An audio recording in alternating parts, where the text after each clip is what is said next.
queen to be forever. A queen who'll do whatever His Highness desires. She's your queen to be, a vision of perfection, an object of affection to quench your royal fire.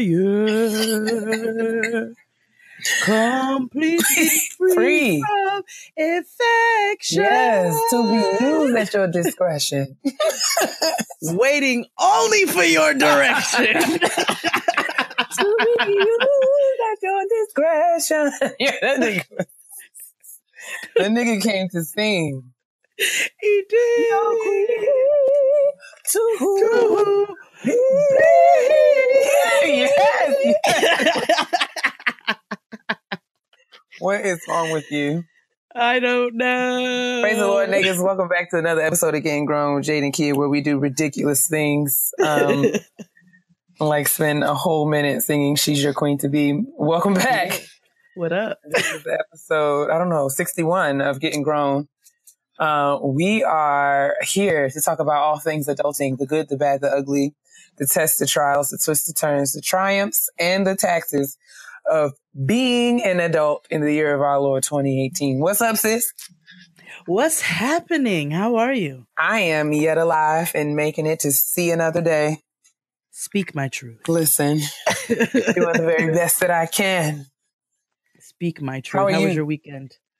Oh, well, I am well. Just getting back from Miami with the girls, -2. Yes. We were missing you and Fran. Man, we were I'm sure I speak for Fran when I say we were missing you as well. Yes, we were missing you guys. Yes. But this is an annual thing, so we'll see you all next year. Absolutely.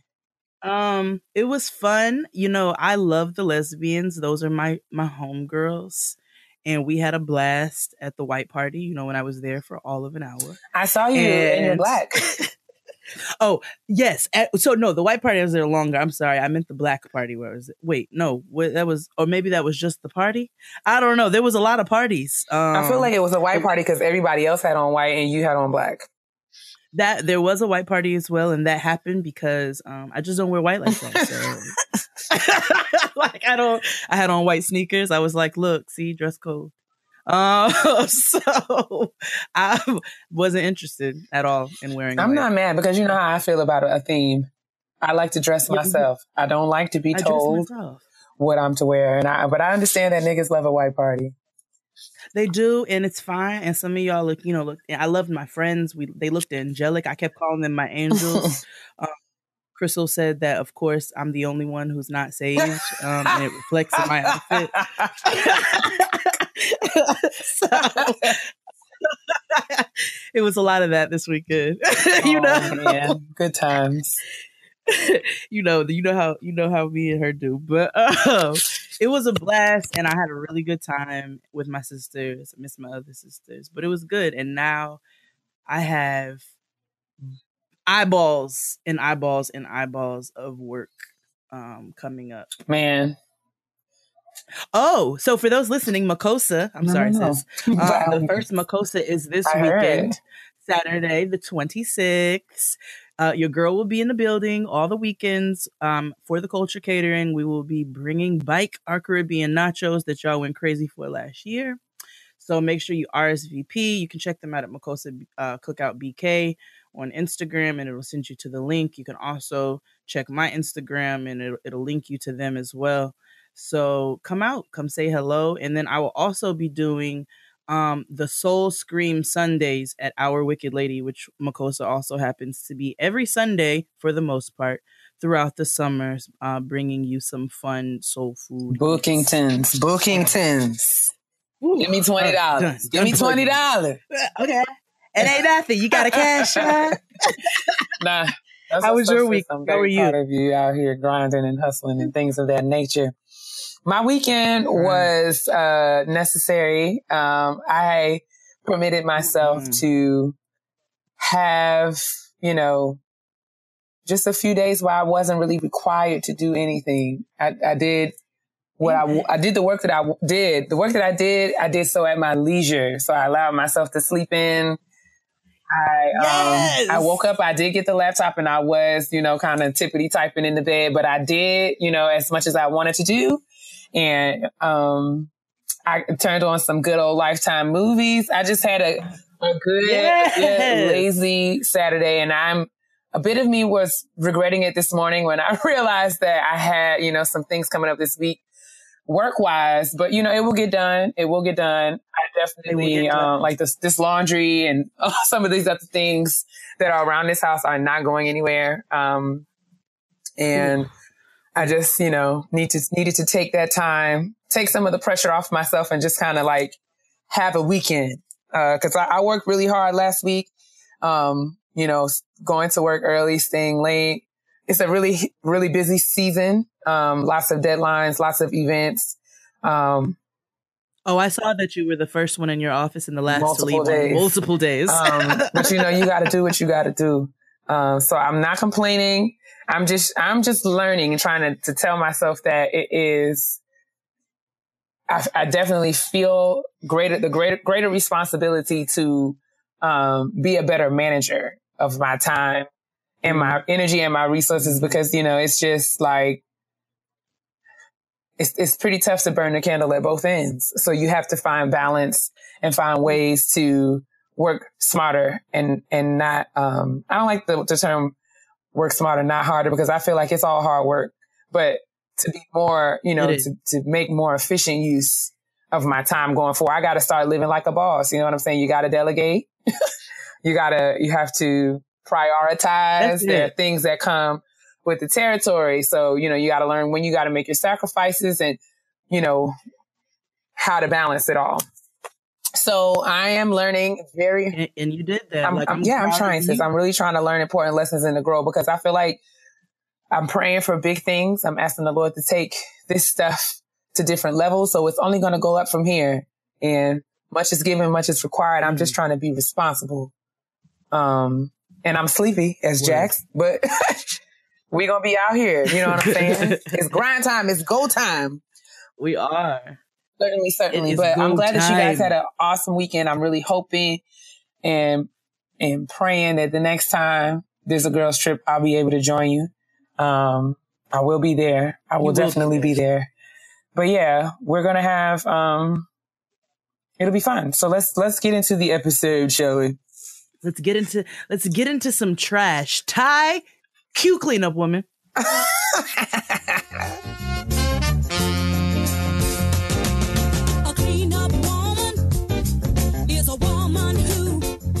Basura, cha. Most of it is not basura, but we have a couple things that couple basura moments.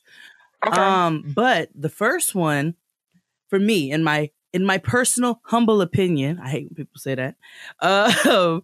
Kelly Clarkson tore up the intro to the Billboard Awards.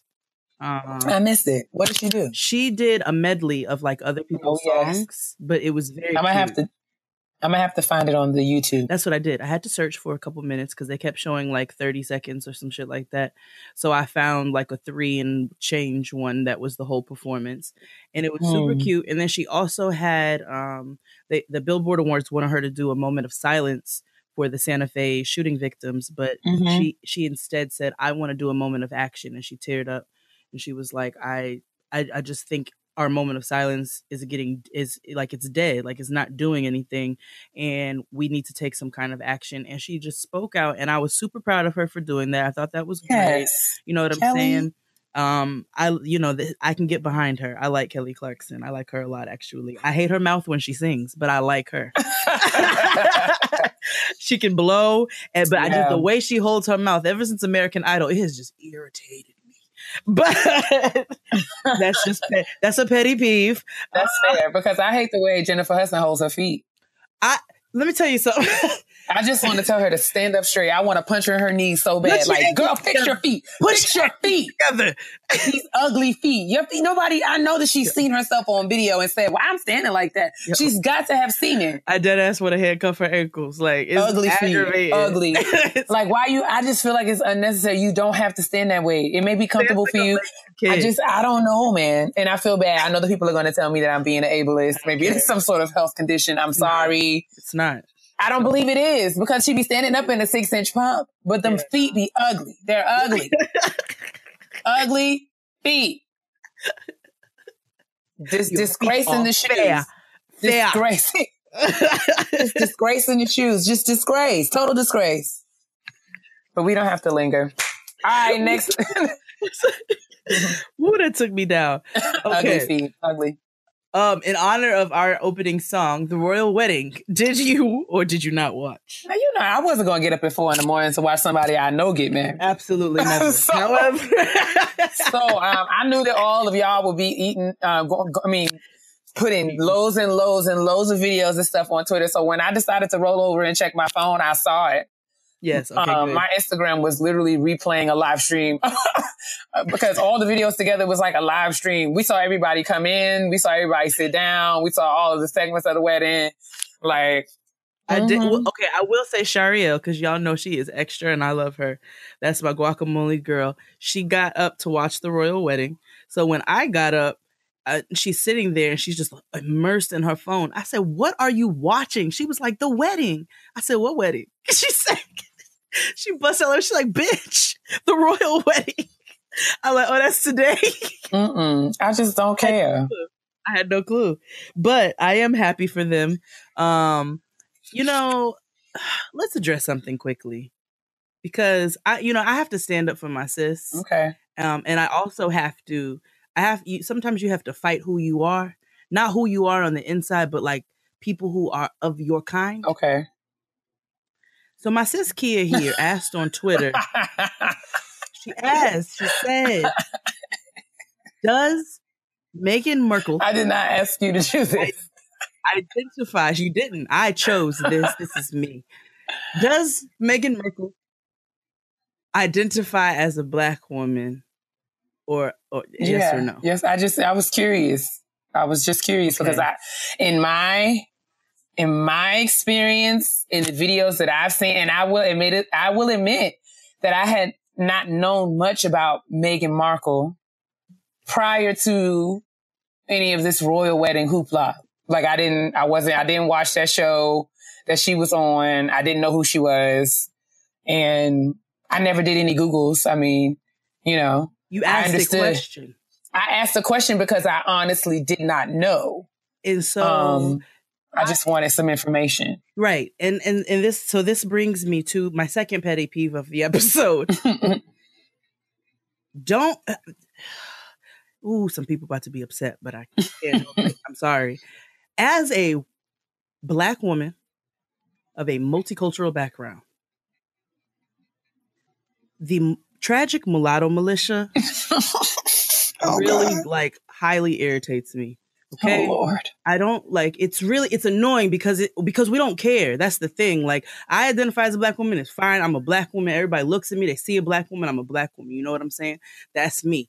I don't know what your experience is, nor do I care. And y'all just stay running around talking about your struggles and we're tired of it. We don't want to hear it anymore. Nobody cares about your struggles. I'm telling you this as one of you. We don't care. So stop it. The tragic mulatto militia, like there was a young man who responded to you because there was somebody who popped up. Shout out to the sirens. Mm-hmm. There was somebody who popped up and they gave you some long synopsis. There were lots of that. She doesn't have to do this. Yes, right. There was. She doesn't have to do this or that. And it was, when I tell you, it was like they should have never given you niggas more than 140 characters. And so this person puts this long synopsis to kids. She doesn't have to, wah, wah, wah. And somebody said, she did not ask you any of that. Have a seat. I didn't. I honestly did not qualify. I did not have an opinion either way. I asked because I was worried about my concern was about how some articles, blogs, like how some media outlets had been framing the story around Black women's response to Meghan Markle. Yes. And not necessarily had anything to do with Meghan herself. But I was curious because I felt like the media, some media outlets, not generally speaking, but some media outlets were pushing this as, Meghan Markle being, marrying into the royal family was this great, huge winning accomplishment for Black people, Black women, and we ought to be celebratory and what we ought to be hopeful. Like Meghan Markle gives Black women hope. And my hope is not in a white man. Right. I don't care who we are. I'm sorry. My hope is not in a white man. It's not. It never will so be. That was the reason why I would ask. And I asked because I thought it was strange that, there was this narrative being pushed about Meghan and, all of this being such a win for Black women. And I had never, in my personal experience or in my own scrolling, I had never seen Meghan Markle say, yes, I am a Black woman. So I was wondering why this was being presented as some great accomplishment and feat and achievement for Black women all across the world, that we ought to celebrate the fact that Meghan has, married into the royal family. When, should Black women celebrate and see that this is a big deal if Meghan Markle doesn't? And now this was before the wedding. This was before the very Black wedding that Meghan and Prince Harry had. We'll get to that. I was actually just curious and asking a question. And I just, noticed that many of you in your responses, there was lots of opinion, lots of pontification, lots of musing and sermonizing and, giving lots of tragic mulatto music. It was just a lot of opinion. I won't say like one way or another. It was a lot of opinion. And I was like, I just asked a question that was either yes, she does or no, she doesn't. I just wasn't expecting to get the response that I got in terms of like, well, how it's rude to ask that question and all of that. I mean, fine. Educate me. I'm not above, receiving information, but I just feel like we have to be cautious of where we insert our opinions. And if I had opened up the conversation and asked you how you feel or what your ideas or thoughts or beliefs were, that would be one thing. But I asked a question about somebody who you don't know personally. So, how you feel about it is, how you feel about it is, cool. And you're entitled to do what you want to do with your 280 characters. But I just thought it was interesting that, the girls had so much to say in response to a yes or no question. That's all.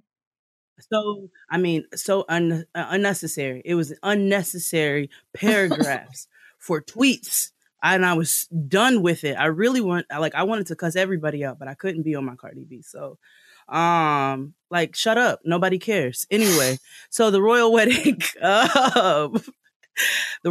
was super Black. So yeah. Now that I have more context and more information, and I feel like even before then, I was asked, someone had asked me, and I'm just like, well, I feel like Black women deserve to have a reason to celebrate. So if Black women want to celebrate Meghan Markle, be happy, sis. I'm not taking that from you.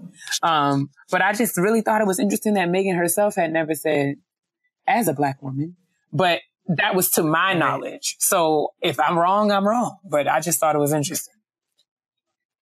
She don't want to be saved. That choir. Listen, all of that. It was a good time. I was here for it. The outfits, it was high tea time. Everybody and niggas were in the everybody building. Except Idris Elba's fiance. I know people are like, it's like this divide and people are feeling away, and she feels away that people are saying stuff about her outfit. Wear what you want, sis. Yeah. And Idris posted something and he was like, to the haters. Here's the thing though. I don't think it's to the haters. I think it's more like a sis. Hey, just next time, just get it tailored, and make it A-line. You know what I'm saying? She wore a sweater dress to the royal wedding. She did. And she could have, even if she would have just brought that right in the middle a little bit. If she would just, yes, it would, maybe it would have been fine. You know what I'm saying? She would. It would have been fine. My opinion, my humble opinion, is that, you know, some people feel like they can impress with labels and labels alone. Yeah. So she was in Gucci from head to toe. Come through dripping. Gucci down to the socks. Gucci down to the socks. Yeah. I get it. But, you know, there were questions about the fit. And there was questions about and opinions about the color choice, because essentially the dress that she had on underneath was cream, like off-white, which, you know, may be in poor taste to wear to a wedding. And the jacket that she had on top of that was black, which is also in poor taste to wear to a wedding. So, you know, evidently, I mean, unless I saw that on one of the blogs. They said it's poor taste to wear black to a wedding unless it's like a black and white wedding. Yeah, no. Mm-mm. But you know, a little black dress is appropriate everywhere. Yes, like I don't know what y'all are talking about. I don't know. I mean, you know that there are different rules over there in the London town.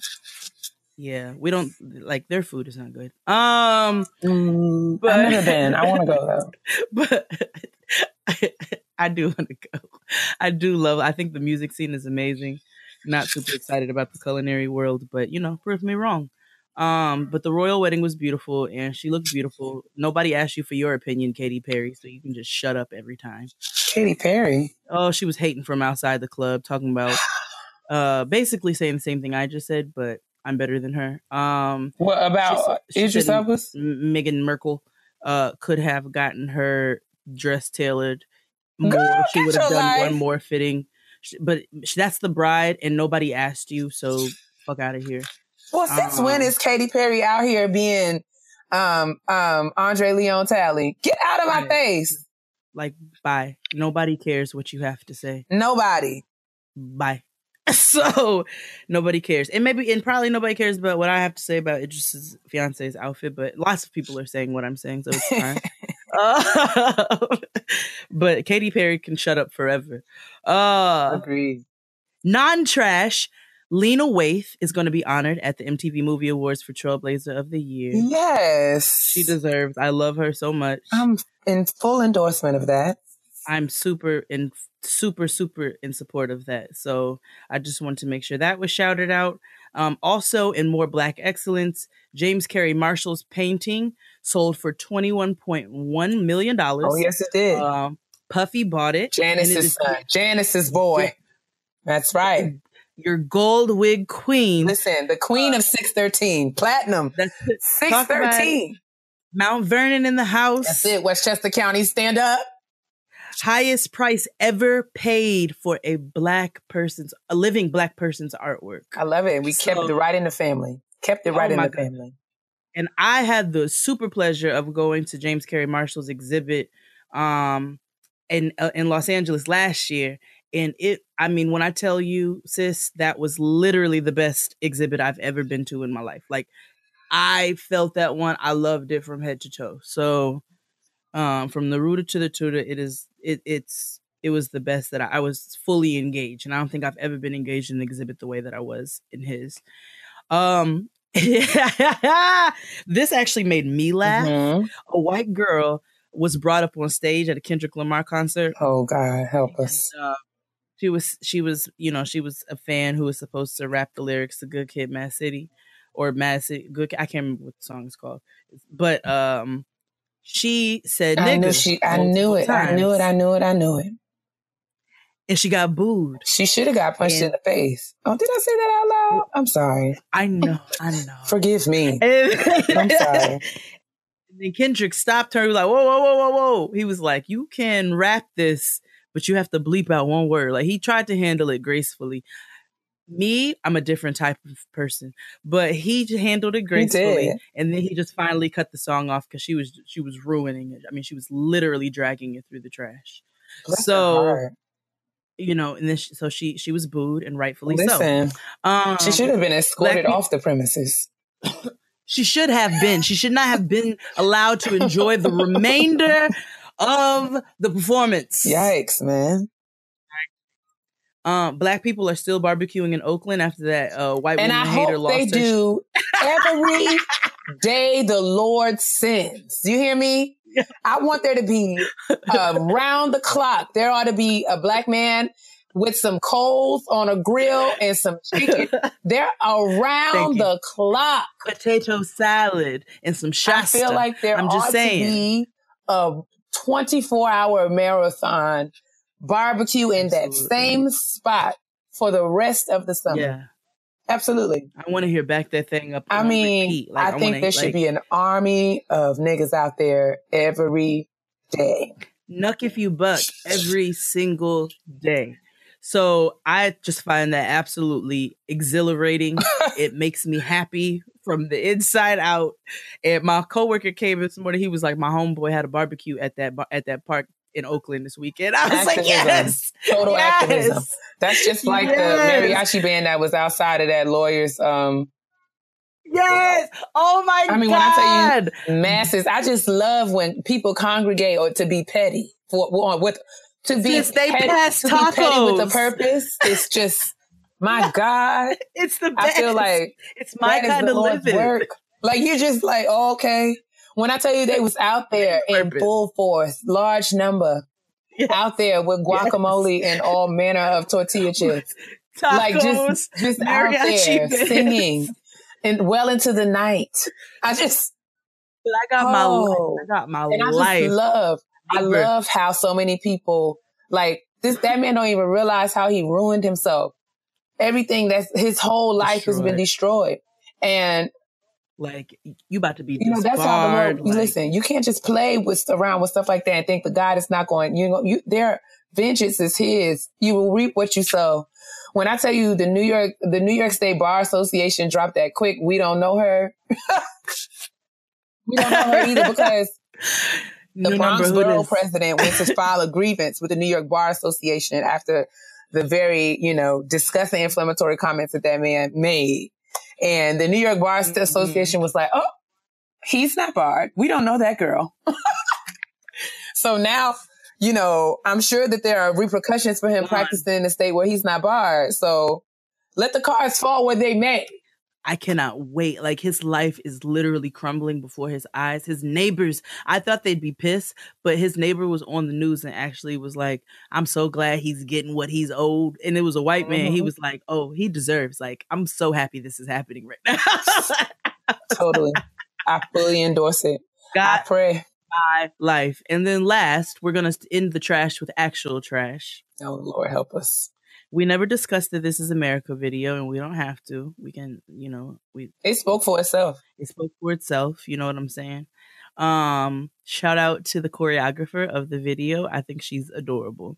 She was, she's a beautiful girl, but she was one of the backup dancers.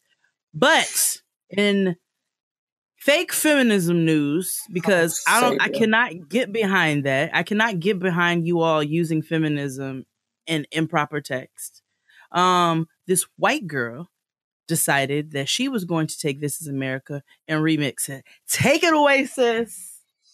I don't even know what her name is, but she made a women's cut of This Is America. It was tone deaf and totally in poor taste. It was disrespectful. Exactly. It was completely disrespectful.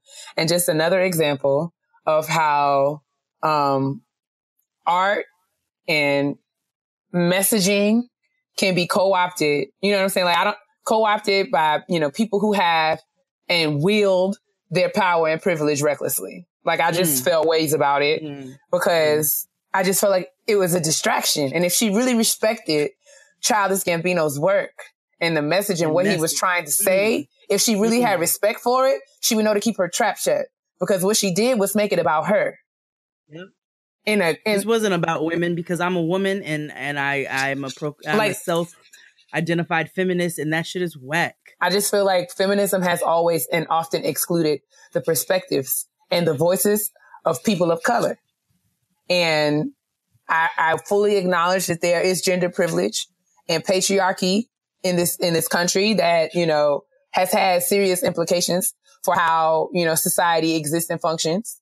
But that does not exclude white women from acknowledging the power that they have and the ways that they can contribute to the silencing of Black people, people of color, people of marginalized identities. Mm-hmm. And I just thought that whatever that lady's name is, I don't care. But her video was tacky. It was stupid. It didn't make sense. It was offensive. And agreed. I could have done without it. Totally. I could have totally done without it. Totally done without another case of the tears of white women taking center stage. But we'll talk a little bit more about that. That's going to come up. Let's move on to our graduation announcements. My sister's popping right now. Okay. We are starting our graduation announcements this week. We're going to try to condense as best as possible for those who felt wordy. No shade. And we'll get it right into it. Okay, our first email actually is a number of graduates, and it is a very lengthy email. So what I'm going to do is shout out hashtag TeamTypingFast. You all have 10 new members. We have 10 new members, should I say? And I'm going to read their names. Camille Al-Hassan of Oakland, California. Kennedy Barkley Jr. of Charlotte, North Carolina. Sydney Howell of Columbus, Ohio. Marisa Lee Aping of Brooklyn, New York. Zachary Price of Charlotte, North Carolina. Deshaun Scott of St. Louis, Missouri. Sidra Sherrill of Fort Wayne, Indiana. Angelica Smith of Chicago, Illinois. Elise Smith of Detroit, Michigan. And Paige Thomas of Indianapolis, Indiana. Woo! And then shout out to our Angelica Smith, who was one of the graduates who submitted this wonderful email that we did read, but we can't on the show. Shout out to all of the graduates. Totally. Shout out to hashtag Black and Hooded and the and the Higher Education Student Affairs Program. They're at Indiana University. All of these students receive their Masters of Science and Education degree with a concentration in Higher Ed and Student Affairs. So shout out to y'all. The next email comes from Joelle, Joelle graduated May 12th from the School of Pharmacy at the University of the Incarnate Word Fike. Got her doctorate of pharmacy and was one of 6 in her class to graduate with a Master's of Arts in Administration as well. She's only 24 years old and is now the second doctor in her family after her father. So she got married last July. So 2018 is her year. Congratulations to you, Joelle. We're super proud of you. Yes, we are. Our next graduate is Tiffany Sawyer. She said last year she had the pleasure of shouting out her mom for her doctorate degree in curriculum and instruction.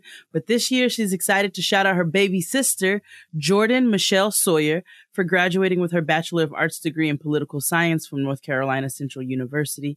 Michelle amazingly finished in 4 years, all while participating in several activities, community service opportunities, and leading clubs on campus. So, Michelle, we are super proud of you. Jordan Michelle. She's called Michelle. And her sister says she can't wait to see what she accomplishes next. She loves you to the moon and back. Thanks for writing in, Tiffany, and congratulations, Michelle. Most certainly. The next graduation announcement keeps it in the family. Shout out to Siobhan and Allison. Siobhan writes, hey there, Jade and Keia. She'd like to big up her beautiful bomb sister, Allison. Hey, Allison. Hey, Allison. That's my boo. Allison graduated this past Thursday, May the 17th from Sarah Lawrence College with a Master of Science in Dance Movement Therapy. She presented her thesis this past Thursday and smashed it, bringing joy and offbeat clapping to the room because white people. Over the past 2 years, she never backed down from being herself amidst people who wanted her to be someone that she wasn't, who she wasn't. Jesus carried her through. She persisted. She triumphed. And she did it for the culture. Jamaica to the world. Jamaica to the world. She's foghorn sound, Wakanda forever. Super proud of her and excited for what's next. Allison is not only a beautiful and talented dancer and supermodel and pageant beauty queen, she is a Miss Jamaica, Florida. A very, very gifted photographer, visual artist. She is responsible for the pictures for my own little photo shoot here recently. So I'm super proud of Allison for seeing this degree through. And I'm really I share in Siobhan's excitement about what's next because big things are going. Big things. Allison is also, I was so happy to see that Alice is also the little cousin of my very best friend and our good sis Keisha. And Allison is also responsible for the Jade and XD cover photo that you see on your timeline way too many times a week. So shout out to Allison. We're super proud of you. And Siobhan, thank you, girl, for writing in and listening, little sis. Most deaf. And shout out to, like Jay said, Nakia, Keisha, and Sophia as well. Yes. Okay. The next one comes from Sophia Allen.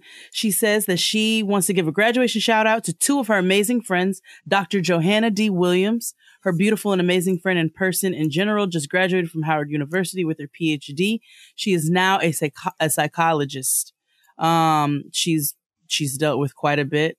Sophia lets us know, but she was able to persist and come through. And now we have Dr. Johanna D. Williams. Second, her dear friend Howlett Jackson Jr. Esquire, who will be graduating from law school next week from the University of Baltimore.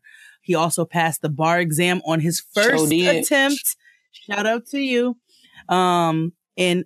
She said, I don't know if you remember, but at the live show, he was the first person to ask the question. Yes, I do remember. Shout out. I do. I remember very well. So she said he rolled up his sleeves. He got several jobs. He did what he needed to do. And he has helped her during he has been there for her during some of her best moments and her saddest moments. And he's anything less than amazing. So shout out to both you, Howlett Jackson Jr. Esquire, attorney at law, and then Dr. Johanna D. Williams. I think you skipped one, sis. So this email comes from Shatavia or Shay. Shay says, hi, Jade and Keia. I would like to shout out her soror and her closest friend, Catherine Bradley. Kathy will graduate this weekend with her Master of Public Policy from George Washington University post-graduation. She's already secured an amazing job in an educational policy firm. Kathy, thanks for all the advice, laughs, and support. Love you, girl. Enjoy the TeamTypingFast t-shirt. That's from Shay. So shout out to Catherine. Congratulations on your master's. And shout out to Shay for listening. Yes. Hi, Team Typing Fast, Jade and Keia. I hope this missive finds the both of you well. This message finds the both of you well and happy in your new sneakers. My name is Priscilla Stafford. I'd like to shout out my great niece, Shanique Stafford, my older sister, Debbie, rest in peace, her only grandchild, on her graduation from the College of New Rochelle School of Nursing this month. Shanice has wanted to be a nurse since she was 4 years old and saw an episode of ER where one of the doctors made a mistake. And Shanique said if she was a nurse, they wouldn't make that mistake. But what really sealed the deal in Shanique's career choice was visiting her great-grandmother, Trudy, a.k.a. Yaya. Shanique said that she wanted to be a nurse like my Yaya so I can take care of people like her. So we want to shout out Shanice for writing in. And then also we want to shout out Priscilla for writing in and Shanique for making it as a nurse. Absolutely. The next email comes from Amia Hardy. She'd like to shout out her little brother, Corey, who will be graduating from Wake Young Men's Leadership Academy in Raleigh, North Carolina on May 22nd with his high school diploma. He will begin college in the fall at a prestigious New York university. NYU, well, he'll be double majoring in quantitative analysis and computer science. So absolutely, super proud of Corey. And thanks so much for writing in. Is it Maya or Mia? Either way, sis, thanks. Thank you so much. And congratulations to you.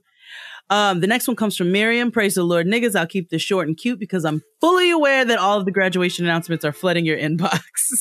I'd like to give myself a shout out for graduating from Fordham University on May 19th. I'll be receiving my MSED in therapeutic interventions and PD professional diploma in school psychology with a solid 4.0 GPA. These past 3 years of graduate school have been incredibly difficult, and I feel blessed to have made it out alive and on top. All glory to God and my support system. Love you both, and thanks for the laughs every Tuesday. Mir. So, Miriam, congratulations. Shout out to you. Absolutely. The next email comes from Myra, who wants to give a special shout out to her little cousin, more like her sister, Shantia Perkins. Shantia will be graduating from Janice Early College in Flint, Michigan on Friday, May 18th. Hey. She's graduating with her high school diploma and the equivalent of an associate's degree. She'll be starting college in the fall and the family is very, very proud of her. She's smart and loving, and her walk with God is so inspiring. So shout out to both Myra for writing in and Shantia for graduating. We're proud of you, sis. Congratulations, Shantia. Hello, Jade and Keia. First of all, I love y'all. You bring the sunshine to my adult life. If and when you ever come to LA, I'm so there. Howsoever, in my Keia voice, I want to give a huge congrats to my son, Christopher, who's graduating from kindergarten. He's on top of his class academically, and my husband and I are very proud of his accomplishments. Congratulations, baby. We love you. And she included a beautiful picture of our little prince with his cute little straight teeth and his little gap. He's just so in his cap and gown. He's so damn cute. Tiffany, thank you for writing in, and congratulations. Tiffany wrote too. Tiffany also is giving a shout out to her sister cousin, Venetia Latoy Cook, who earned an MBA majoring in healthcare administration with an emphasis in healthcare management. So shout out to Venetia, and thanks for the pictures. They're super cute. Absolutely. We love getting pictures of you guys. The next one comes from Erin Butler. She said, about 2 years ago, I decided to stop procrastinating and pursue my MBA. I was working full time. I had a 1-year-old and a husband who traveled for work often, but God, he gave me the drive and encouragement to keep going. After several long sleepless nights and stressful weekends, I did it. And I'm happy to show my daughter that she can do anything she puts her mind to. There's nothing more powerful than a made up mind. And I'm happy I finally had the courage to make mine up and accomplish my goal. Thanks to the awesome village for all of you who love and support my journey. I graduated on Mother's Day, and what a wonderful gift. Thanks for all the encouragement and Black Girl Magic you all provide week after week through your podcast. And she graduated from, this is Erin, she graduated from the University of Missouri. Shout out St. to you, Louis. Erin. Congratulations. Love it, love it, Erin. love it. The next email comes from Daryl, who's shouting out herself and her sister friends, Catherine Epps and Emily Burt. All of them finished their coursework in December of 2017. And on May 21st, they will be graduating from Wake Forest University School of Business with a master's in science degree in accountancy. All of them have secured jobs in public accounting firms and will continue to type fast as they begin their professional careers. Super proud of you all. Shout out to Daryl, Catherine, and Emily for graduating from Wake Forest School of Business. Out here. Congratulations, ladies.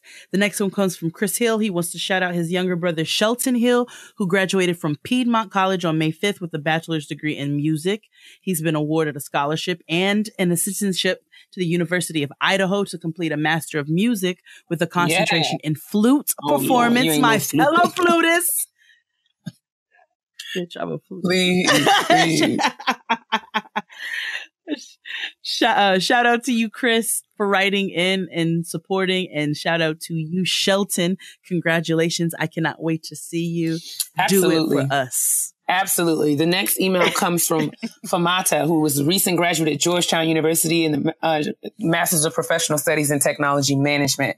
She's proud of herself and her support system as an African-American woman in STEM, especially since her parents originated from Sierra Leone, West Africa, and have a visual impairment. She had to work twice as hard to provide positive outlook for her younger siblings and others in her culture.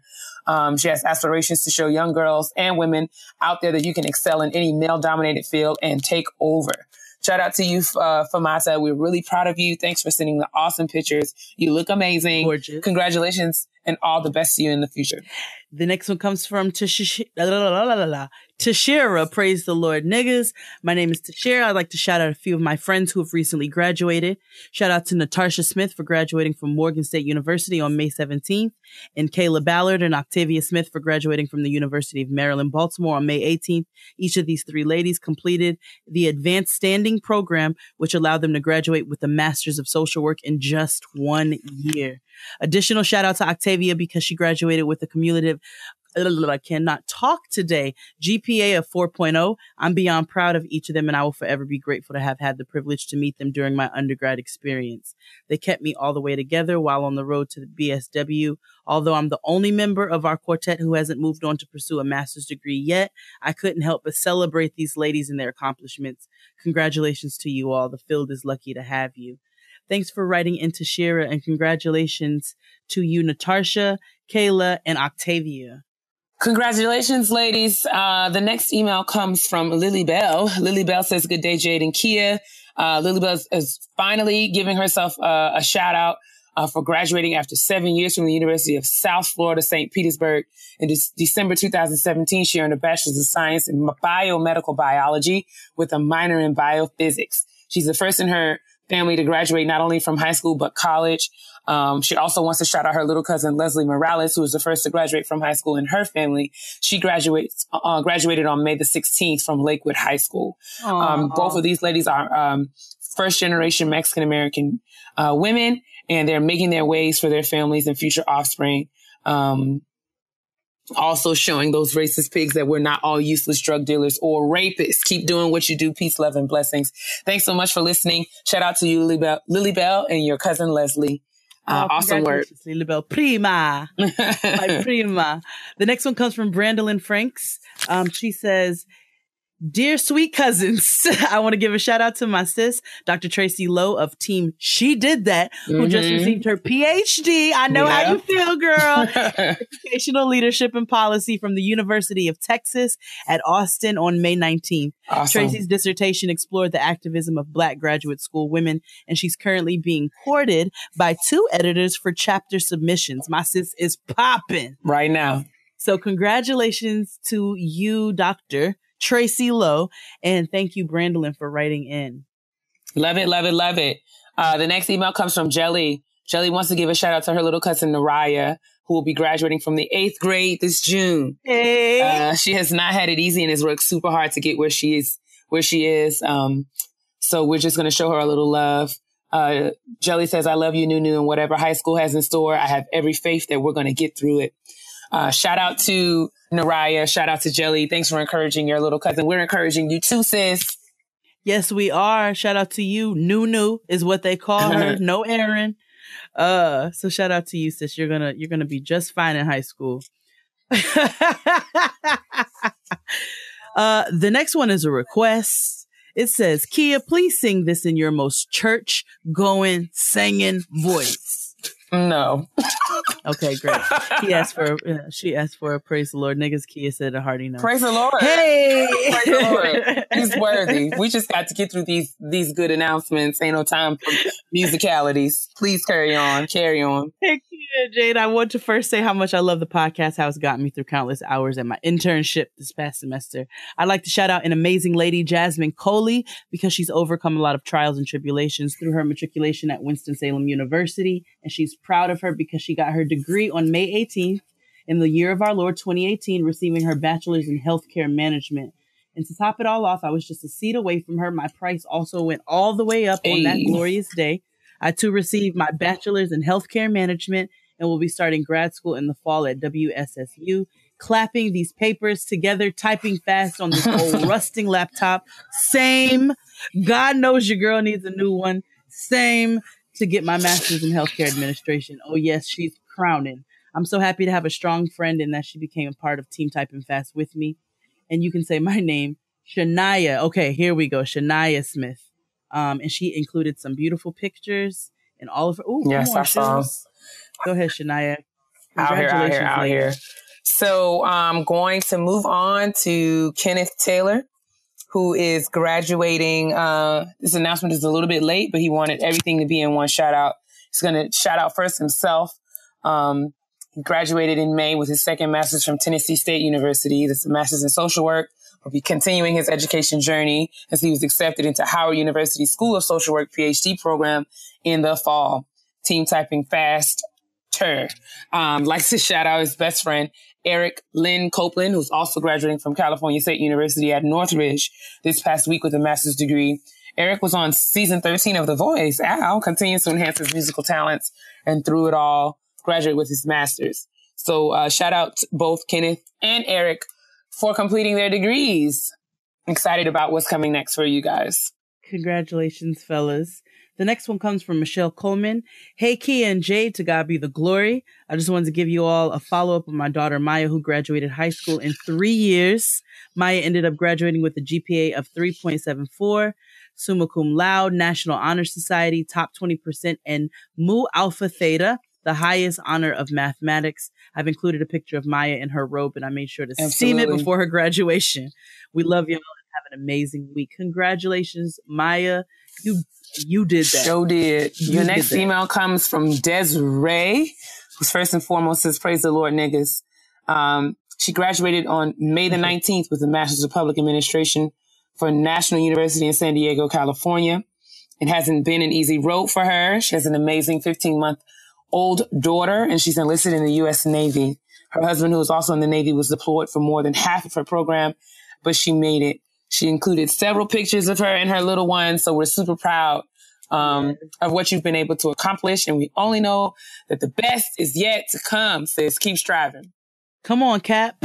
The next one comes from Brittany Williams.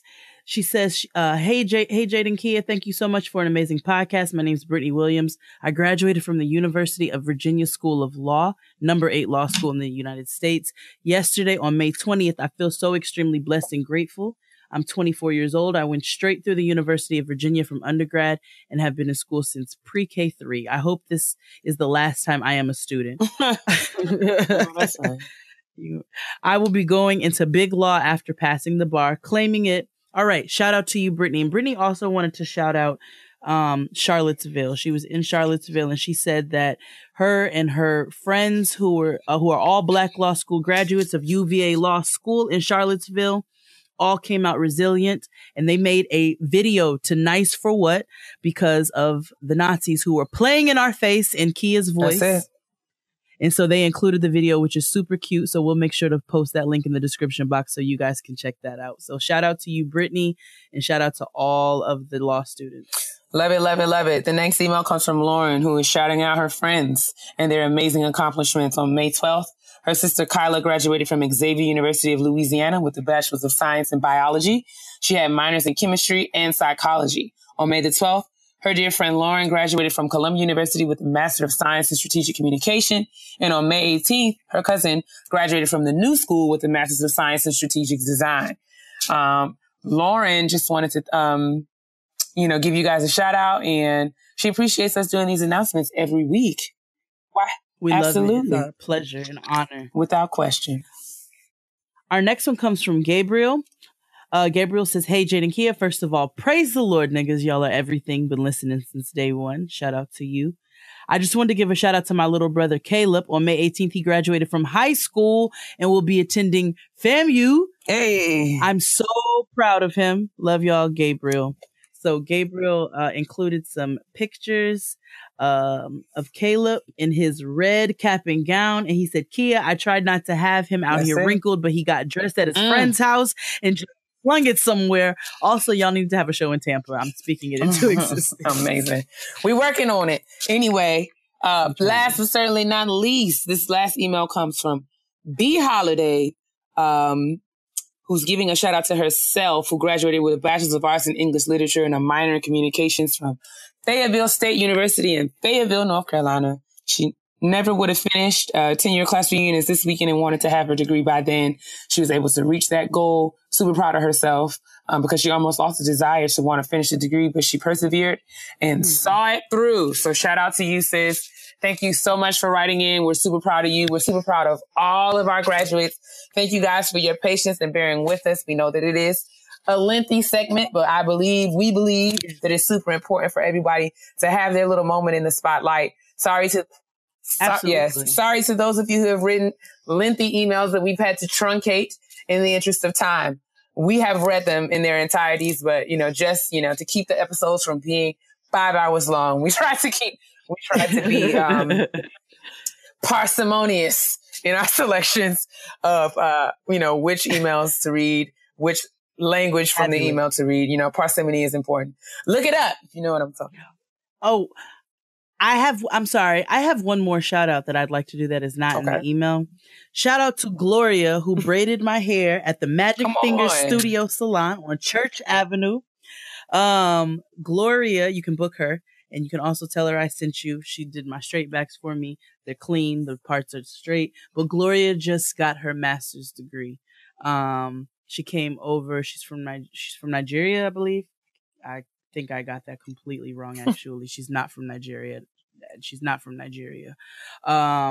but or maybe she is. Anyway, we had such pleasant conversation while she was doing my hair, and she told me that she literally just finished school and she's getting ready to walk soon. And so I want to give a shout out to her myself. So that's Gloria at the Magic Finger Studio Salon number 2 on Church Avenue, not the one on Word. YouTube. Parsimony means cheap. I know you guys are going to ask me. We've got to be brief. No. We've got to be brief. Look it up. Brief. We have to be miserly. Look it up. You have to be conscious of how you spend the time. That's what I'm saying. A lot has changed in the world since the 1980s, but for the most part, our understanding of female sexuality hasn't. That's because we've hardly seen any dedicated research on the matter since then. Enter Liz and Anna, today's sponsors and the founders of the Lioness Vibrator. They're here to fight the outdated stigmas and societal taboos that have held us back for decades. The Lioness Vibrator is the first and only health tracker for your sex life. With unique technology never before available outside of research labs, you can self-experiment and learn about your own body in a whole new way. Simple. Use it like any normal vibrator and sync it to your app to gain new insights into your sex life and have fun with some self-experimentation. Use the insights for yourself or share what you learn with a partner. Learn more and take 15% off your Lioness at lioness.io/grown. That's LIONESS.io/grown. GROWN. Lioness. Roar. All right, guys, it's Memorial Day. We're staring down the barrel of being at the halfway mark. It's not Memorial Day. It's Memorial Day weekend is upon us. But we're standing down the barrel of the halfway mark of 2018.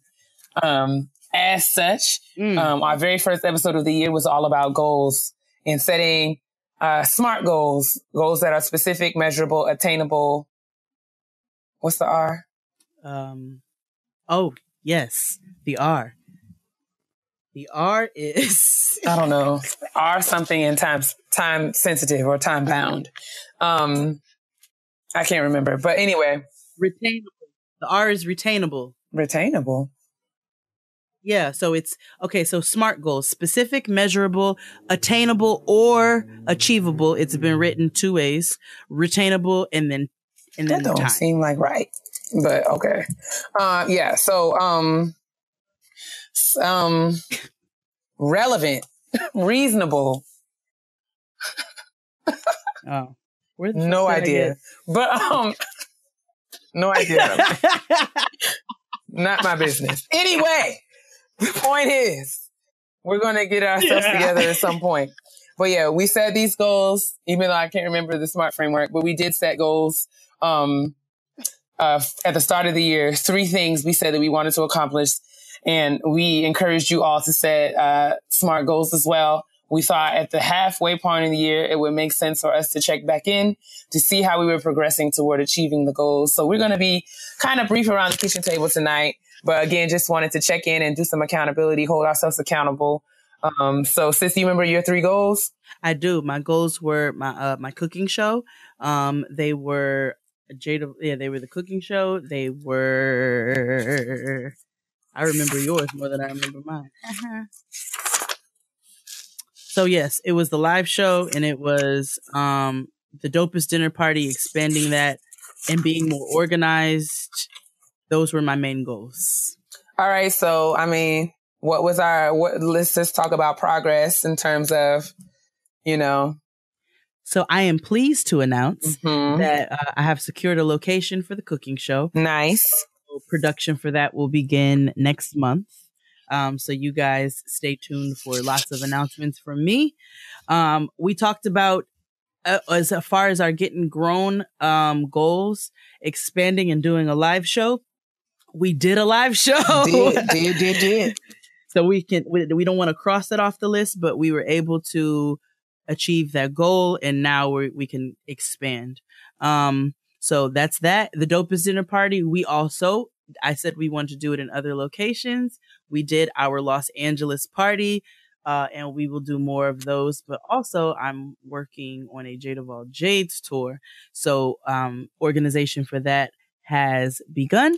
And then I said I wanted to be more organized. And me wanting to be more organized, I got myself a planner. I've been trying to write down all of my dates, my deadlines, when I need to respond back to clients and things like that. So, and then I said I wanted to journal more. I have not done that. So I will be perfectly honest. Well, we're all people in progress. And I think it's not like the deadline for that goal has passed. Like that's a goal that's still on the table. So I'm glad you're working toward that. I want you all to hold me accountable. Absolutely. So now that you've checked some things off of that list, do you have some more goals for the second half of the year? Yeah, because the thing about my goals is they weren't hard ending goals. They weren't like, I'm going to do this and bong, like I cross it off my bucket list. They are just kind of jump starts to me wanting to expand my career and take it to the next level. And so it has to start somewhere. And that's where my goals were then, was to start somewhere.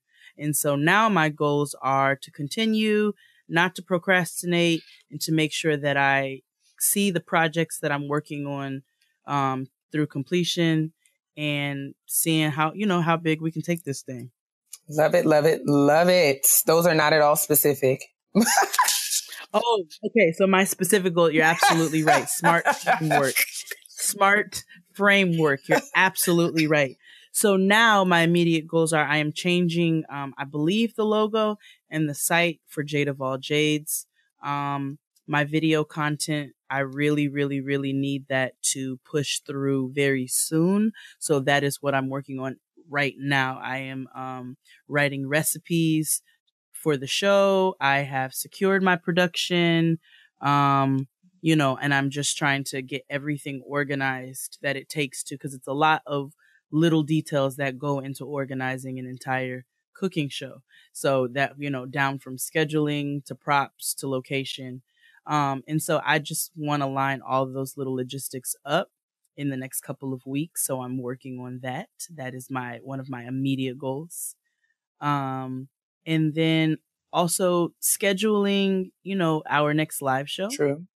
Scheduling, our next, tour dinner party where where we'd like to do that. And we're also where I'd like to do that. But on a specific note, yes, I need to get my details together. Let me push you a little bit. Okay. So, you said you want to journal more. Yes, I did. What does that look like? So journaling for me, like how I see it in my mind, is not necessarily a diary, but it kind of is, because it will help me to go back and reflect, like, maybe some things that might trigger me to feel happy, or things that trigger me to upset me. And I had a goal of making sure that I journal, when I'm upset, and also journal when I'm happy.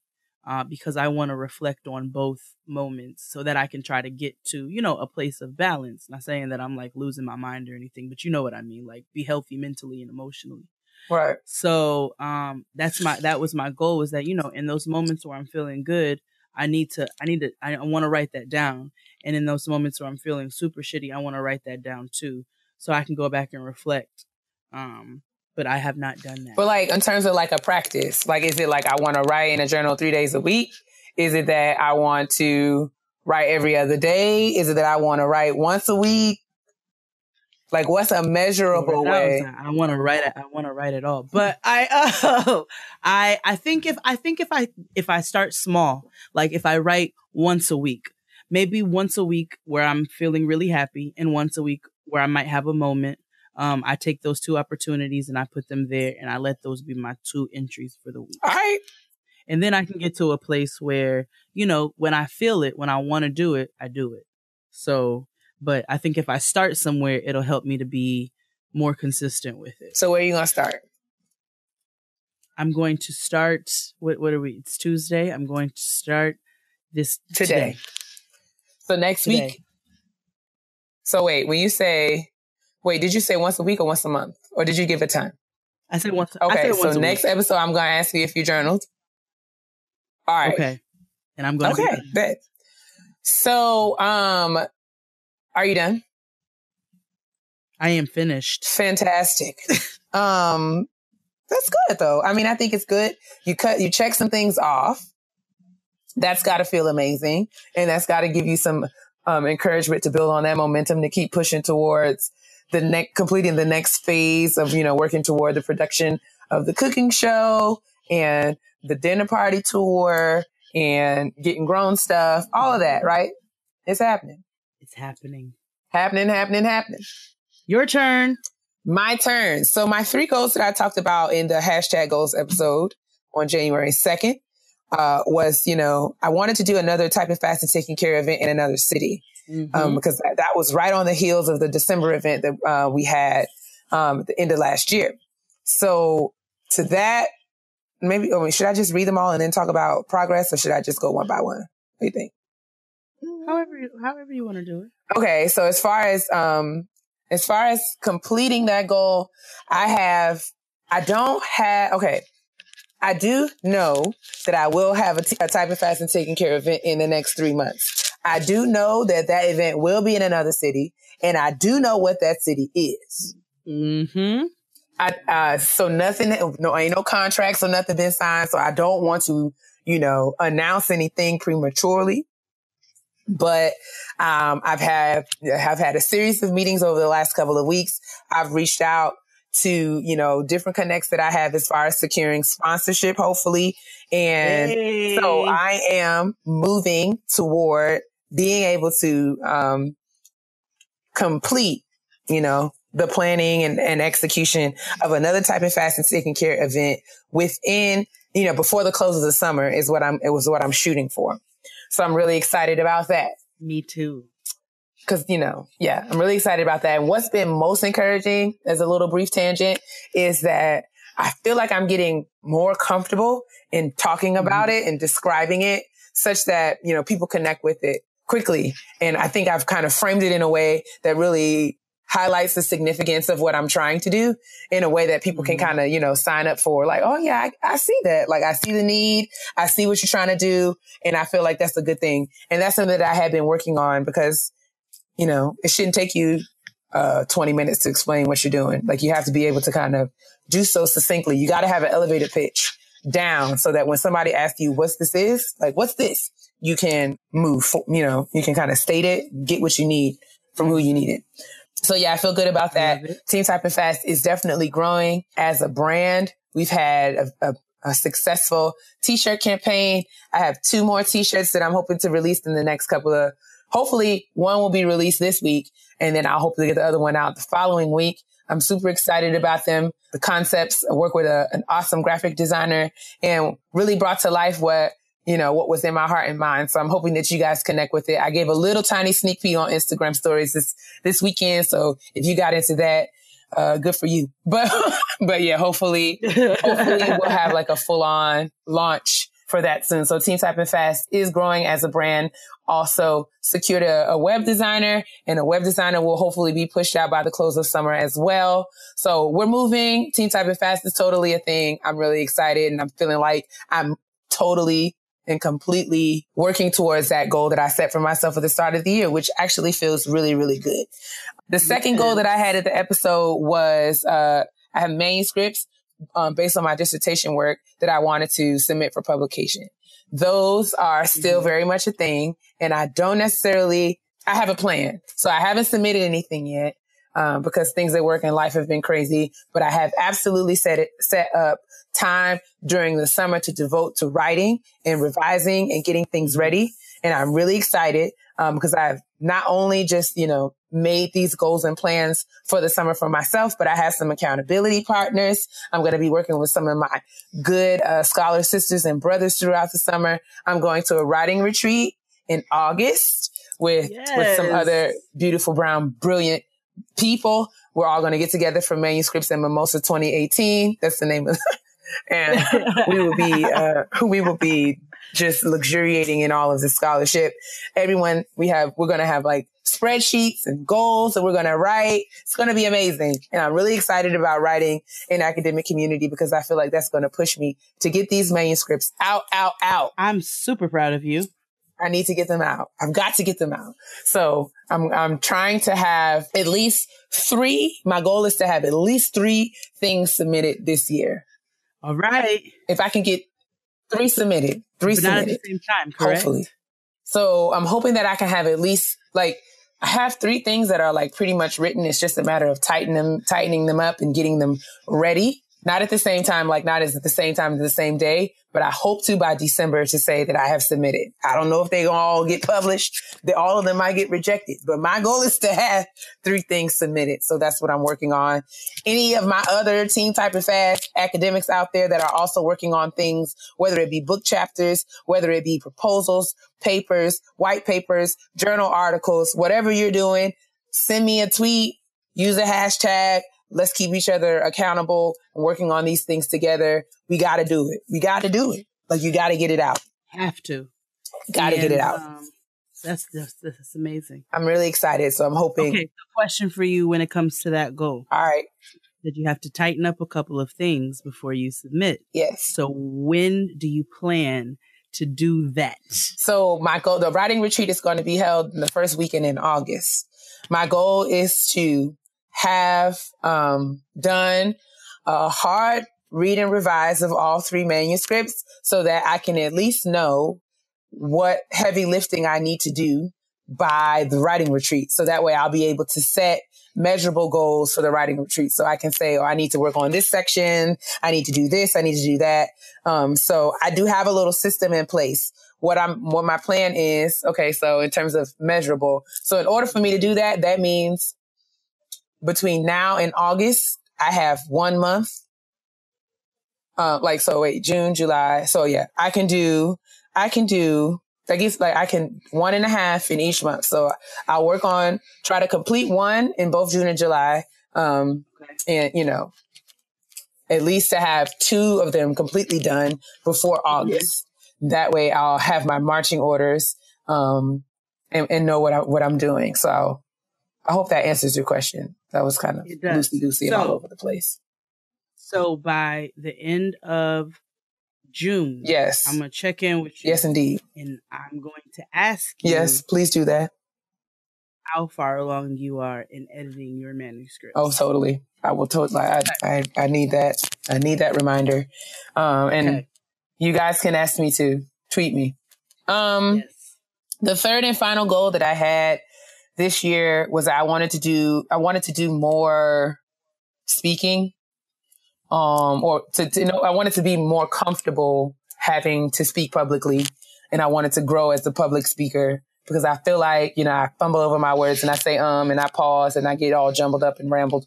So I'm trying to do more speaking in addition to running my mouth on this podcast every week, but, just so I can get more comfortable thinking on the spot, answering questions, framing my thoughts in, compelling ways, that really engage people around what I'm working on, what I'm doing.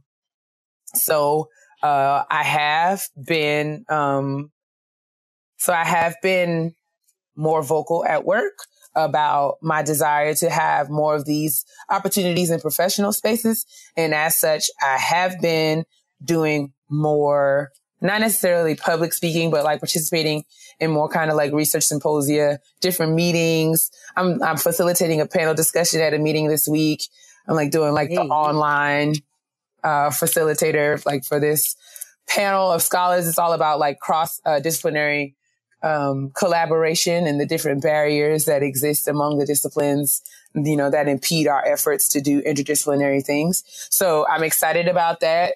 That was something that I wanted to do. And my boss, saw an opportunity for me to do it at one of the meetings that she was planning. So she kind of threw me in there and I was a little, whoa, oh my God at first. But once I found my footing, I was able to sit down and really craft and plan what I hope will be a dynamic and very useful conversation.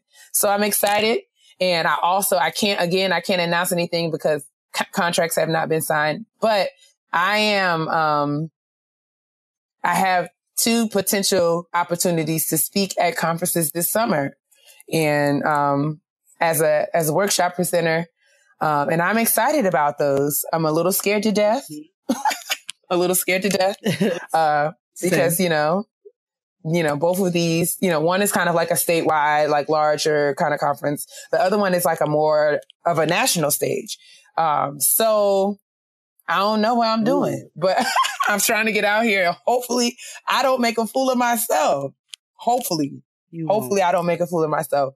But yes, those are my 3 goals. Those are the things that I'm working on. As far as the second half of the year, I would love to do, if I can solidify and make this, summer Tapping Fast and Taking Care event happen. I'm hoping that kind of like locks me into a model and like a way, like, understanding the way to go about planning these things. And I'm hoping that I can bang at least another one out before the close of the year. In addition to hopefully doing another Getting Grown show. That would be cool too. And as far as, my writing and stuff like that, I have a couple of newer projects that I'm starting data collection for, so that, we can keep this, momentum, this research momentum up. And I'm going to stay locked into my accountability team, of scholars. Shout out to all of y'all. I don't know if I should name names because I feel like, no, I'm not going to do that. But I love you guys. You know who you are in the group chat. I love y'all. Y'all my niggas. But, I don't want to name names because, the girls get to talking, Don't worry. We don't need them in your business. We don't need them in your business. You know what I'm saying? We not just know when you see all of these lines and these CVs that we've been over here working and typing fast. That's all you need to know. But, yes, indeed. So that's what I'm working on. And going forward, I have a personal goal that I've set for myself. So I finally found a therapist. And, and you just my next question. Yes, I found a therapist and I've been working with her for about 4 weeks now. And it is hard. Therapy is awesome. It's amazing because you get all this awesome perspective and insight into your life and the way that you do things and the way that you see things. But it's also really tough because it really kind of brings all that stuff up in you, stuff that I have gotten really good at suppressing and ignoring. But my therapist is an awesome woman. I really have a lot of respect for her, and she does not let me have anything. She pushes me to the very limits, but, it's all been worth it so far. So my goal going forward is to continue to work with her, and to allow myself, the space that I need to kind of work through my stuff. She used a really good analogy in terms of like grief and loss that has really kind of stuck out with me. So I want to share it in hopes that someone else who might be dealing with grief and loss may get some insight as to why it's so important for us to take the time that we need to do our healing work. So let's say we had like a major freak accident and we were to like lose a limb. Like let's say, God forbid, I got in a car accident and I lost my leg. And even if I had, got I got it amputated and I got what are those things called? This is so insensitive. I'm sorry. Yes. I was like, that word escaped me. I don't know why I was thinking prophylactic. You know too many words. I'm so sorry. I'm totally ruining the moment. I'm sorry. So I got a prosthetic leg, right? And even though I have a prosthetic and they fit it to me and they show me how to put it on, I'm not just going to be able to take off running on that prosthetic. So I essentially have to learn to walk again. And that takes a long time. So just like it took me, just like it took me 9, 10, 12 months. However, when I started walking, my mother said I was really lazy. So it was probably more like 15. but however long it took me to walk the first time, it may take me even longer because I don't have the tools that I had the first time I learned to walk. Mm-hmm. So the analogy that she used that really kind of like turned the lights on for me is that even after dealing with the loss of my brother, I kind of jumped back into my life. And I mean, in all fairness, I really didn't have a choice because, rent needed to be paid. But I jumped in to like kind of going about my life. Mm-hmm. And I probably did so pretty quickly. And I was still hurting. Mm-hmm. And I was still, adjusting to that major loss. Mm-hmm. But I was walking on a bum leg. I was walking on a bum leg. And as such, when you walk on a bum leg and you do too much, you run the risk of doing further damage. So what she told me is like, because, you know, that whole 6 months where I was just out here, like not talking to a professional and just kind of like going through the motions and getting really busy and living my life, I may have done more damage because I was walking on a bum leg. And not like, she didn't say that to shame me for not getting the help when I needed it, because, you know, all the timing and the way that things worked out that brought me to the place where I am, to the therapist that I'm working with. I felt like all of that plays a very integral role in our relationship and how we exist. So it's not that I wasted that time, but I do have to acknowledge that it takes time to heal. Like, and maybe that's just the way that I needed to learn that lesson. So it takes time to heal, and it takes time for me to learn how to walk again and how to live again and how to exist in a world that no longer has my brother in it in the same way that he was before. So the goal that I'm setting for myself going forward is to continue to allow myself that time, because I tended to rush through things and just worried about the bottom line and the deliverable and getting it done. And that's not healthy, and it's not fair. And it has really stunted and skewed the way that I see life and see the world. And I'm cheating myself out of all that I could be having by not taking the time to do that. So I'm making it a personal goal to continue to see through the process of working through my therapist, to continue to show up to my meetings with her once a week for however long it takes for me to get to a place where I can walk again on my own 2 feet, or walk on my prosthetic. So, yeah. Well, I'm super, super, super proud of you. I've been proud of you. You have really been doing your thing. I'm watching you and your brand grow. I love to be a part of it, and I love watching you from afar with your distinguished suits and heels and shit. On stage, writing books. I'm not writing no book. You and Crystal keep saying that. Like, y'all want me to write a book so bad. Yeah. But Chris can't be over there writing books. See, like, my sis, I'm not writing any books. My sis. I didn't even know she was saying that. We're like, she's always saying that. We're like the same. Like, I never told you, Blacks, I was writing a book. Yeah, books. So you wrote a book. Like, we watched you. Well, my dissertation was a book. Absolutely. Exactly. That's what I'm saying. And we watched you perform. It was a performance piece. The best one I've ever seen.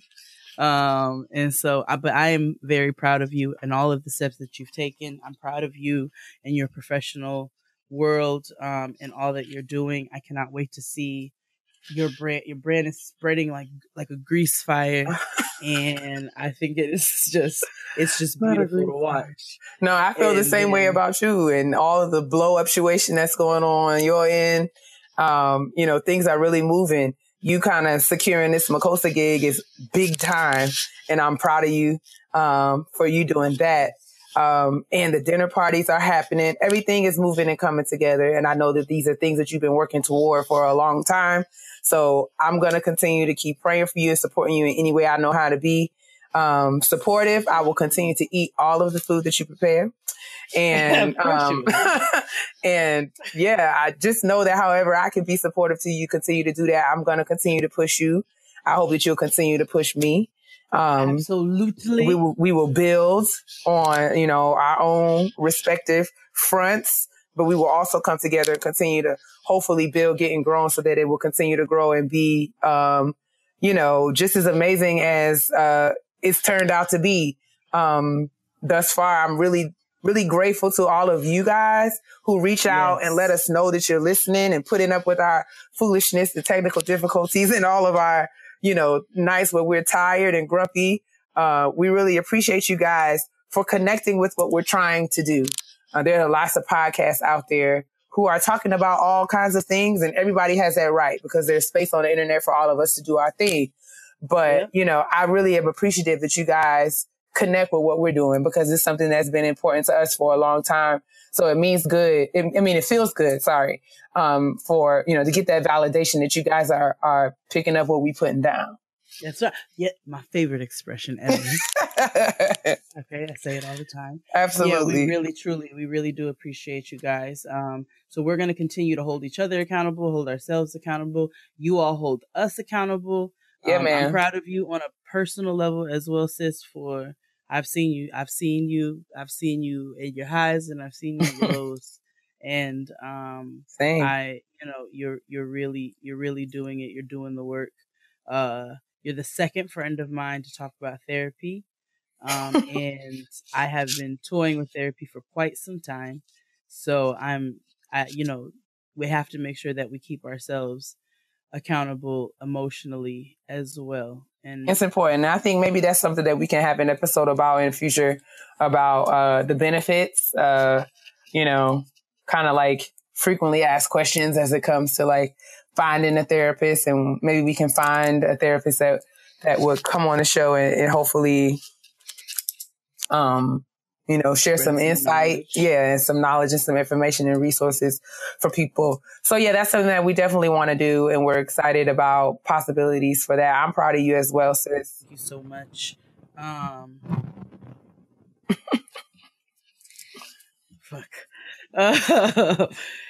We are going to move along swiftly. Please. We'll talk to you all soon. We are going to check back in. We're going to make sure that we do these every so often. Yeah, you guys let us know how you guys are progressing on the goals that you got, that you set for yourself this year. Send us a tweet, send us an email. If there are things that you are doing that, you're making progress toward, let us know so we can definitely big you up and join us. You can join us as we hold each other accountable to make 2018 all that it's supposed to be. New hashtag Getting Grown Goals. Yeah, so man. Send your goals to hashtag Getting Grown Goals on Twitter. All right, we're going to move along to the honesty box. Oh, they do it. Did you know that your gut can hold buildup from bad eating habits for years? Everyone holds about 10 to 15 pounds of toxins in their colon, which causes you to bloat, have low energy, low metabolism, and issues losing weight. So let's take care of that with today's sponsor, Team E. Team E is an easy 2-step detox plan designed to get rid of the toxins and boost your health. Their 30-day program is easy for everyone, no matter your fitness level. All you do is drink your Team E Skinny in the morning and then drink the colon cleanse every other night. By adding Team E to your routine, you'll start getting rid of toxins that are holding your body back from naturally digesting and metabolizing. You'll feel so much better just by adding this 2-step program into your life. It's not just for weight loss, it's for your health, and I can't wait to try it. Go to teameblends.com and use the code GROWN for 25% off any order.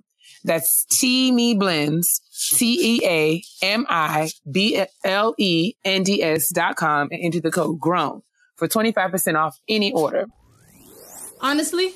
Truly. Let's get into this honesty box right quick. Hello, Jade and Keia. Of course, I have to give you guys some praise because it's 100% due, girl. Keia, you helped me to realize going to grad school is attainable, and I applied in several schools for a master's in acupuncture and a doctorate in naturopathic medicine, and got into the best school in the country for it. I plan on using what I learned to help benefit queer and trans people of color, but of course with a focus on Black, cis, trans, and gender nonconforming femmes, since we are consistently overlooked in the healthcare system, leading us to have similar mortality rates as those in underdeveloped countries. Wow, I love that. Jade, your emotional intelligence, especially when I know, right? The quiet Jade, especially when it comes to protecting yourself against fuck niggas, is the reason I've been able to level up, take a break, and figure out what I want from dating, because I kept meeting manipulative and mentally and emotionally abusive women and gender nonconforming folk. Thank you for sharing your bountiful blessings. My question is, how do I manage working with white folks for the next 5 years in grad school? I grew up in a predominantly Black neighborhood, and everyone who went to the public schools in my town were mainly people of color. My first year away at college, I was so depressed with the reality of racism, of the racism that I transferred out. I'm really worried of putting myself in a situation again without having the tools to navigate white women tears. Please help. Thank you for taking the time out to read this. I'm so grateful for you both. P.S. Jade, I met you at Afropunk last year. I'm the one in the yellow dress, and she sent a picture of Fran, Dustin, and myself and her beautiful friends at Afropunk. Shout out to you, girl. So let's talk. What's her name? Her name is Michelle. I'm gonna go ahead and say that she wants her name said. All right, Michelle. So, you have valid concerns, I think. In that, I think all of us as people of color walking around in the world today, should have some level of readiness against, racism and, the many ways that it is manifested in the behavior and ideologies and thoughts and opinions of other people. So, I mean, I think it's fair for you to, acknowledge that, that's a thing, especially in the age that we find ourselves living in presently. I do, however, want to caution you against, prematurely, jumping to any conclusions. I think that it's fair for you to, like I said, have an awareness of the potential of, prejudice and discrimination as it exists in graduate school spaces. But I don't want you to go in there with your, on the defense. Because, that kind of, that messes with you. And it's like an emotional weight. Like graduate school is difficult and it takes a lot out of you as a person. It is a time where you learn a lot about who you are and a lot about, a lot about what your purpose is and how you want to exist and operate and exist in the world. And unfortunately, a lot of that comes through challenge and through difficult conversations and through sometimes people saying really dumb things to you. So I don't want you to feel like you're going to be able to exist in any space, whether that's a predominantly white space or a space that's more racially diverse. You're not going to be able to exist in any space that will be totally free from, problematic, people, problematic, ignorant, dumb things. Like people are going to say things that make you angry and piss you off. People are going to say things that may at times offend you. And unfortunately, that's just par for the course. But I would charge you to think of those things and those instances as opportunities for you to grow and develop as a person. I'm not saying that it's your responsibility to educate or train anybody or, make anybody feel comfortable around you. But I do feel like it is through these difficult circumstances that all of us, especially in academic spaces, this is where we find our feet. This is where we find our voices. This is where we find, and realize our true capacity to be able to push against, these things. Cause you won't ever be able to change a game that you're not playing. So you got to kind of get in there and, be on the, be active, don't just take things as they come, be aware, be conscious. Like I see it more as kind of like a stance. Like you have to kind of like have this active stance of like, I'm out here, I'm moving, I'm grooving, I'm moving toward a goal. And things are going to come against you. But in those moments, you have to acknowledge that these things are designed to teach me something. Even if it means to identify when I'm in an abusive situation that I need to get out of, everything in your path is going to serve a purpose. So I'm cautious. I mean, I'm very hesitant to tell you that, you're not going to have or come up against any sort of obstacle or obstruction in your graduate school process because that's not real life. I just want you to know that you can be ready for it and you can navigate through it. It does not have to mean that this is the end of your journey. Absolutely. Totes. I think I first of all, I echo everything Keia said. I think first you had a wonderful experience growing up, proud of who you are and being able to be surrounded by that. And I think that's great. I agree with Keia where you don't want to prematurely go into, you don't want to go in defensive. You know what I'm saying? I've met, I have a good white friend who I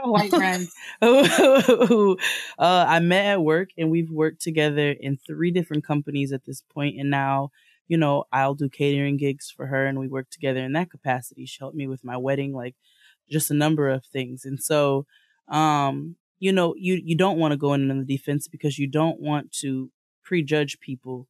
Right. But when you do, because you will encounter difficult ones, I just say, be straightforward. You know what I'm saying? Don't mince words. And not saying that you have to be angry and flailing about and causing a scene, but it's okay for you to speak up. And like you said, this is the time for you to find your footing. And so take that opportunity to be able to let people know about themselves and to put it out there and to hold people accountable. You know what I'm saying? Like, absolutely. Don't let them get away with being passive aggressive or whatever the issue may be at the moment. You know what I'm saying? You hold them accountable and you call them on this shit.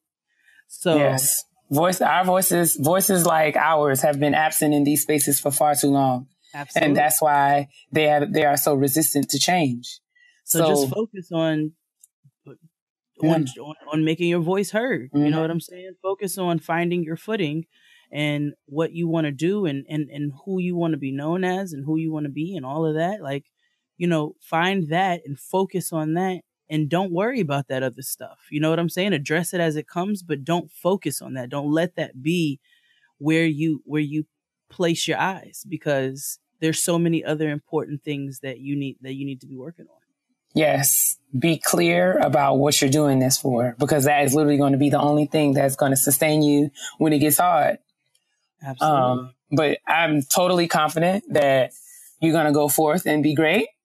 And even if you have to come up against some opposition and some dissenters and people who don't understand you or don't understand your work or what you want to do or what you want to accomplish, they don't have to. Right. They don't have to. And we, unfortunately, as who we are, we come from legacies of people who do this work. You know what I'm saying? We constantly learned, and we have all of these examples around us of people who did it anyway, in spite of. So you can do it. Continue to keep us posted of your progress as you go through your graduate program. I hope that, what we shared is helpful. And yeah, thanks for listening. Absolutely. And congratulations on all that you're doing. Like it's very dope. It's very awesome. Keep us posted, and we will talk to you soon. Send your honesty box questions to gettinggrownpodcast@gmail.com. And we will move quickly and swiftly along to the petty peeves. Swiftly along. And I want to be very responsible of the things I say to my sister, because everybody know I can be real petty. P-E to the T-T-Y, honey. Ready to put the petty on parade. So, this weekend in Miami, I understand that it is a beautiful, beautiful, beautiful place. It is quite magical in its own right, I discovered. But it is also the land of a lot of plastic surgery. Dr. Miami out here working. And I heard multiple conversations along the weekend when I would go out in public places on whether or not my behind was real or fake.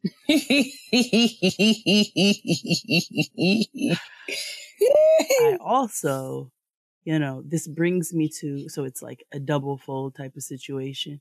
You get, double McGum twin petty peeves. It's very real. Okay. When you want to look at people, you can I understand these people are getting these thighs and things these days, but come on, fam. Like, look at me. Look at me. Look at me. Like, I'm not. Oh my God. You know, it's just thickness all over the place. So it's very real. My thighs are real. My butt is real. And then also, you know, I see some makeup artists do it, or, you know, it's done for editorials and high fashion, and this is just fine. But stop appropriating my face. Like, quit drawing freckles on your face. Don't do that. Oh God. Stop. Like, it's bad enough that you're not here for the faux freckles. I'm not here for the faux freckles. Like, I get it. You know what I'm saying? I'm not going to shun anybody who gets plastic surgery because, you know, even if it's not a personal choice of mine, although I would not mind a titty lift in the future, it is no a lift. There's no judgment. You know what I'm saying? Like, if you need to do something that's going to make you feel good about you, I don't have no issue with that. So, you know, for the girls out there who make sure you're doing those for you, and it's because you feel good about yourself. I'm not, you know, do what you got to do. For those of you who keep drawing these damn freckles on your face, I'm sick of it. I'm sick of it. Like, there's very few people who can get away with it. My homegirl Kit, she does it sometimes, but she also loves to play in makeup, and it's like she does these dramatic effects, and it's a thing. But the rest of you, like, who just want to draw freckles on your face on a Wednesday, I'm sick of your shit, and you need to stop it right now because it's offensive. Go off. Maybe that was a tragic. You said it's offensive. The faux freckles. What is your pet? The faux freckles offend you personally. They offend me. It's because you have actual freckles? It's because I have actual freckles. Okay. Go off. Yes. Be mad. Bigly mad. So my petty peeve is a little similar in that now it's about makeup as well. So Robin Rihanna Fenty recently released a new collection on the Fenty Beauty makeup line called Beach Please. And it features several highlighters and eyeshadows and lip glosses. And it's really, really pretty packaging and so many pretty vibrant colors. My concern is Rihanna released these. So a part of the PR for the campaign was that she had a masterclass where she invited a bunch of YouTubers and influencers to come and to a masterclass that was put on by her lead makeup artist. And they were introducing the crowd to the new line and sharing Rihanna's signature highlighting technique. And that is where I was troubled because Rihanna's signature highlighting technique is essentially placing the highlighter all over your face. And while I feel like you said before, in cases, you know, editorial cases, photo shoots, or even like, you know, fun parties out, if you're going to an event, I could see where something like this would be fun and exciting for you to try. But my concern, and many of these highlighters are not your traditional highlighter shade. So there is a blue one. There's like an iridescent blue highlighter. There's an iridescent like mint green kind of highlighter. There's a pink one. My concern is that Rihanna's about to have the girls out here looking like Lisa Frank stickers in the face. And Trapper Keeper. Just literally, if you watch the video, I tweeted it, it's on my timeline. The technique is really that you apply the highlighter in unconventional places, like all over your face. So like on the sides of your, on the sides of your cheekbones. And I understand, like, they demonstrated how that plays off the light, but I just feel like, again, this makeup this master class was done in a studio with stage lighting. My concern is that you girls are going to put this blue highlighter on your face and go to Target.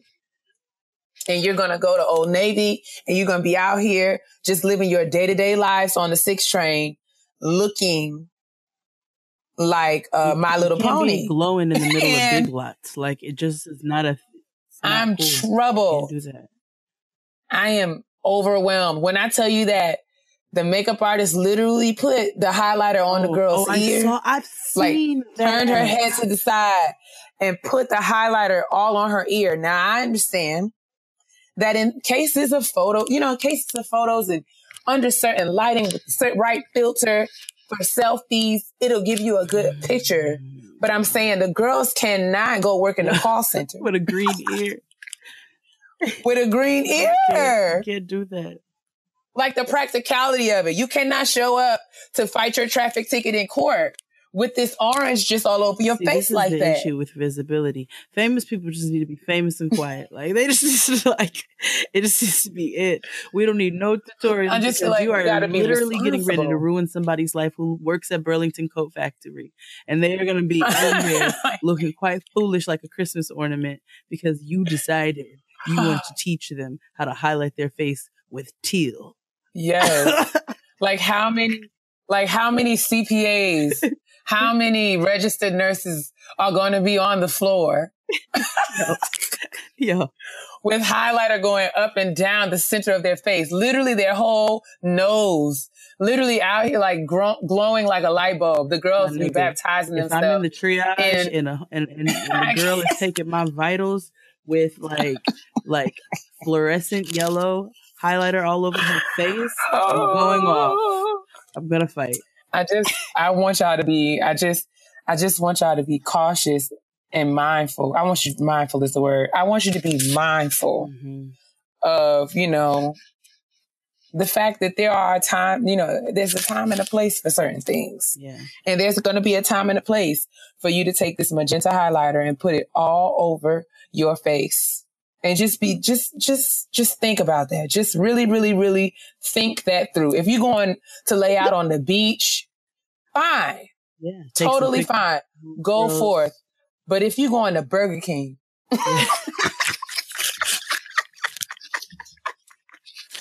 you going to the Popeyes drive-thru. Like you're going. I don't want to see you in the Chipotle line. I don't want to see I don't. If you're going to, drop off your check at the Capital One Bank, I want you to just think about whether or not this blue highlighter on your temples is the move. Just think about that. Just tell yourself this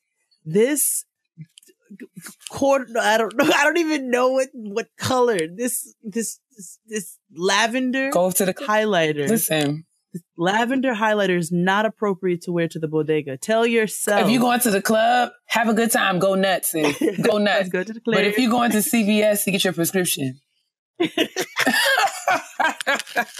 I'm gonna tell you right now, if you're going to church, keep it. I don't want it. We don't need none of that in I don't want it. Nobody needs you. Nobody needs you glowing out here looking like a disco ball and distracting everybody. Nobody needs that. Keep your club look. Just time and place. That's all I'm saying. Time and place. Time and place. This is not your everyday makeup collection. Get into Beach Please. There are a couple of things that I want. The beautiful iridescent lip glosses and things like that. Now, that's stuff that I just think is pretty to have because I'm a makeup collector. Howsoever, I know that I cannot show up at work with this orange glittery lip gloss. Somebody's going to fire me. Somebody's going to fire me. Absolutely. And I don't want to see the girls on the street as I'm passing by, walking into the T-Mobile store with highlighter on their face. I don't want to see it. I don't want to see you doing that. Looking peach. And that is another episode of Getting Grown. It was 5 hours long, but it's a very long Thank you guys for sticking it. If you made it to the end, I owe you a cookie or something.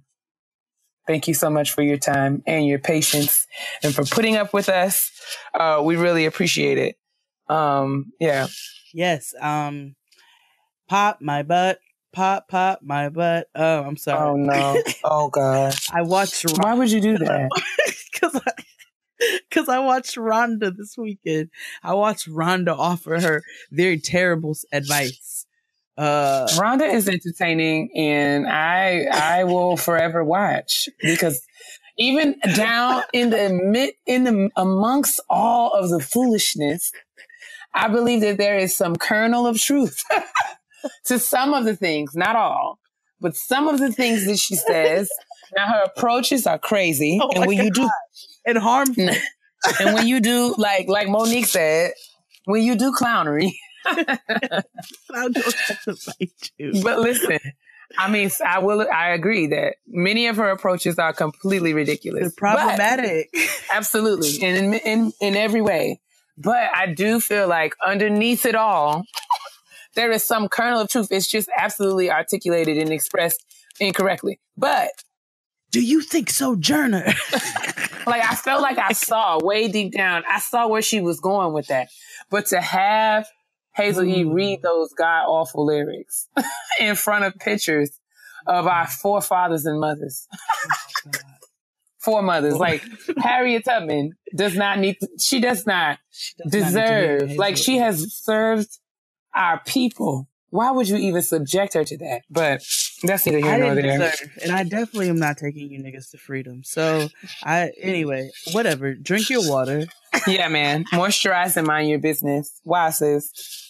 Because your black will crack if it's dry or offering bad advice. Shout out to Iyanla. Bye, Rhonda. Oh. Sex isn't one size fits all, which can make it difficult to figure out what works for you. That's why a team of smart female engineers and designers made the Lioness Vibrator, the first and only health tracker for your sex life. Simply use it like any normal vibrator and sync it to your app to gain new insights into your sex life and have fun with some self-experimentation. Learn more and take 15% off your Lioness at lioness.io/grown. That's LIONESS.io/grown. Lioness. Roar.